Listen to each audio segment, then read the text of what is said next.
నమస్తే ఆత్మిక సోదరి సోదరులందరికీ international yoga day celebrations in advance greetings. అలాగే బ్రహ్మకుమారిస్ వైపు నుంచి పీస్ హార్మనీ గ్రీటింగ్స్. మనం మన జీవితాన్ని పరివర్తన చేసుకోవాలి అంటే మన ఆలోచనలని మార్చుకోవాలి. If you want to change your life you have to change your thoughts, emotions, your attitude and your memory. అంటే మన ఆలోచన, మన స్మృతి, మన భావోద్వేగాల్ని ఎంత సకారాత్మకంగా ఉంచుకోగలిగితే మన ఆరోగ్యం కూడా అంత, మన ఇన్నర్ ఆర్గాన్స్ అన్నీ కూడా అంత కండిషన్లో ఉంటాయి. ఎందుకంటే మైండ్ ఈజ్ ఎవ్రీథింగ్. మన ప్రతి ఆలోచన మన శరీరంలో ఎన్నో ట్రిలియన్ సెల్స్ని అది ఎఫెక్ట్ చేస్తుంది. ఎందుకంటే ఆలోచన ప్రభావం శరీరం మీద డైరెక్ట్ ప్రత్యక్షంగా ఉంటుందన్న విషయం సైంటిఫికల్లీ కూడా ప్రూవెన్. ఉదాహరణకి మనం ఎప్పుడైతే అంటే రెస్ట్లెస్గా ఉంటామో, మీ అందరికీ కూడా స్వానుభవమే. ఎప్పుడైతే రెస్ట్లెస్గా ఉంటామో చూడండి, సడన్గా మనకి చెస్ట్ టైట్గా అయిపోతుంది, బ్రీతింగ్ షార్టేజ్ వస్తుంది.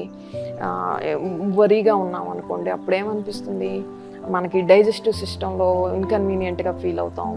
ఈరోజు మనం చిన్న వయసులోనే పిల్లల్లో కూడా గ్యాస్ట్రిక్ ఇష్యూస్, ఇండైజెషన్ ఇష్యూస్ వస్తున్నాం. ఎందుకంటే రోజు రోజుకి అందరిలో యాంగ్జైటీ, వరీ, స్ట్రెస్ ఇలాంటి ఎమోషన్స్లోనే మొత్తం రోజంతా కూడా మనం మన లైఫ్ని లీడ్ చేసినప్పుడు ఆ ప్రభావం మనకి ఇండైజెషన్ ఇష్యూస్ రూపంలో బయటకు వస్తుంది.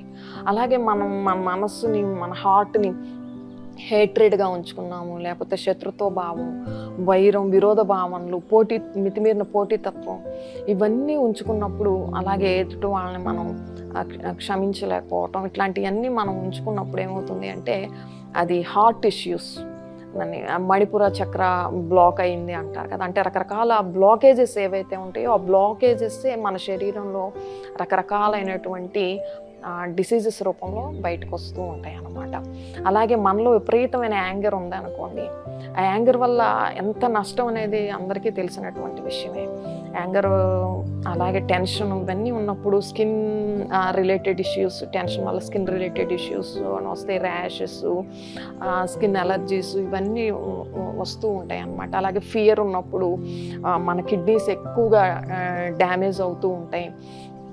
ఈ రకంగా ప్రతిదీ దానివల్ల చాలా ఎఫెక్ట్ అనేది మనం ఫేస్ చేస్తూ ఉన్నాం. కాబట్టి మనం హెల్త్ బాగుండాలి అంటే ఫస్ట్ మన ఎమోషన్స్ని మనం రైట్ వేలో మనం పాజిటివ్గా ఉండేలాగా ఫిక్స్ చేసుకోవాలి. చూడండి, మనం ఈరోజు ఒక్కొక్క అంగానికి ఒక్కొక్క ఎక్సర్సైజ్ చేస్తున్నాం. ఒక చెట్టు బాగా వికసించాలి అంటే దానికి రూట్లో మనం వాటరింగ్ చేస్తామా, లేకపోతే లీఫ్కి మనం వాటరింగ్ చేస్తామా? ఒకవేళ మనం ఆకుని తడిపాము అనుకోండి, ఏమవుతుంది, వృక్షం వికసించకపోగా వడిలిపోతుంది, వాడిపోతుంది.